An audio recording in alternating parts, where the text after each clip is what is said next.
craft cheese and Coleman's mustard in that sort of an atmosphere.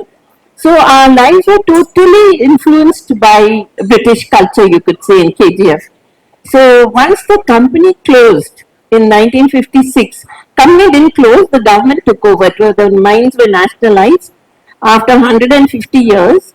So then there was an exodus of the Anglo-Indians going out of KGF and the whole social landscape changed. So tell us a couple of recipes you really enjoyed your mom making, I'll tell you, aunties making. yeah. So there's a dish called Country Captain. It's made with chicken, and in the olden days, it was made with we had, since we were living in a mining town, we were in quarters. So every house had like it. We were colonial style bungalows, and every house had such a huge garden around it, about half acre of space. So there was place to rear chickens and hens, and we had these hen houses, or what you call fowl runs. So we bred our own chickens, and Anglo-Indians had their own jargon also. yes. So this country captain chicken, has fond memories for me, because my grandmother would cook it every Sunday, and she was very particular about which hen or which rooster she would cut for that day.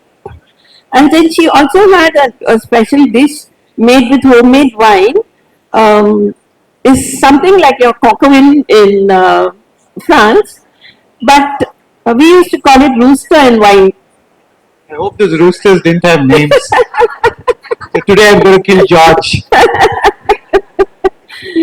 And then even our famous coconut rice and boil curry, my mom was very particular about that the onions had to be chopped really fine, the coriander had to be chopped fine, and even the coconut milk was extracted from fresh coconut.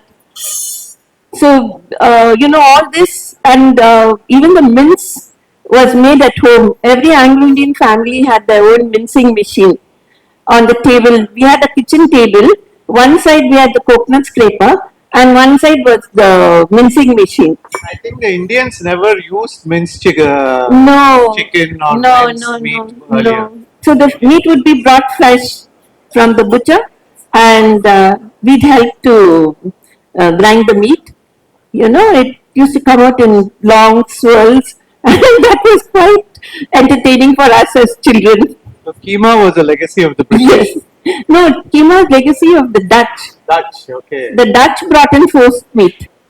They were the ones who introduced forced meat in India. I think finally they gave it to the Mughals, and they started making kebabs with it. Like during this colonial period, there were two streams which came into existence. Marachis and the cooks in clubs and in tea gardens.